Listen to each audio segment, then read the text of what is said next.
ભારત જન વિજ્ઞાન જાથા દ્વારા પાદરા સ્ટેશન વિસ્તારમાં રામનગર ઘનશ્યામ ભુવાજીને ત્યાં પોલીસને સાથે રાખી છાપો માર્યો. છાપો મારતા ઘનશ્યામ ભુવાજી પકડાય તે પહેલા ફરાર.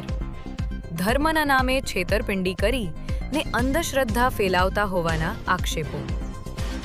સંતાન પ્રાપ્તિ અને દુઃખ દર્દ તેમજ શારીરિક પીડાઓ અને રોગ દૂર કરવા પ્રલોભન આપીને ભુવાજી લોકો પાસે ચીજ વસ્તુઓ અને ફી વસૂલી ને દુકાન ચલાવતા હોવાના આક્ષેપ.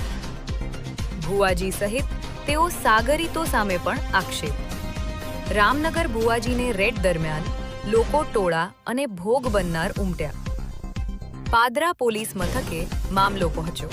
નગર વિસ્તારમાં ઘનશ્યામ ઝાલા મકવાણા ઉર્ફે ઘનશ્યામ ભુવા છેલ્લા 10 વર્ષથી લોકોના દુર્દગ મટાડવા, સંતાન પ્રાપ્તિ કરવી, કેન્સરના રોગ મટાડવા, આવા જુદા જુદા 25 પ્રકારના દાવા કરી અને લોકોને બ્રહ્મા નાખીને ભરમાવતો હતો અને શારીરિક, માનસિક, આર્થિક લૂંટ કરતો હતો. આ ભુવો અત્યારે ફરાર થઈ ગયો છે અને માતાજી નામે ઘરના પરિવારો 4 સભ્યો છે, ચારેયને 6 માતાજી ધૂણતા આવે છે અને એક ધંધો દુકાન ખોલીને બેઠા છે. કોઈ પણ વ્યક્તિ જોડાવા આવે તો એની પાસેથી 101 રૂપિયાની ફી, 51,000 રૂપિયા, 1 લાખ રૂપિયા જેવી ફી વસૂલ થતા. આજે વિજ્ઞાન જાથા પાસે સત્ય હકીકતની અને ફરિયાદી અને માહિતી આપનાર આગળ આવતા અને પોલીસને સાથે રાખીને ઘરે મુલાકાત કરી. ભુવો ફરાર છે. અમે એની સામે કાનૂની કાર્યવાહી આરંભી છે.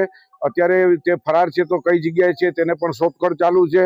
તો વિજ્ઞાન જાથા લોકોને અપીલ છે કે આ ઘનશ્યામ ભુવા જેવા આવા લંપટ ભુવા હોય એનાથી સાવધાન રહ્યો.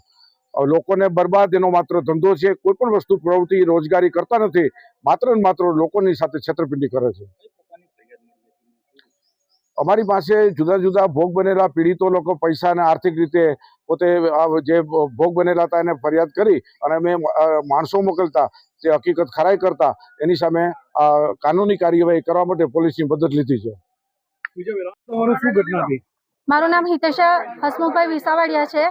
મને સંતાન નહોતા થતા એટલા માટે અમે અહીંયા આવ્યા હતા. અમને જાણ મળી હતી કે અહીંયાથી શ્રીફળ આપે છે અને એનાથી સંતાન પ્રાપ્તિ થાય છે.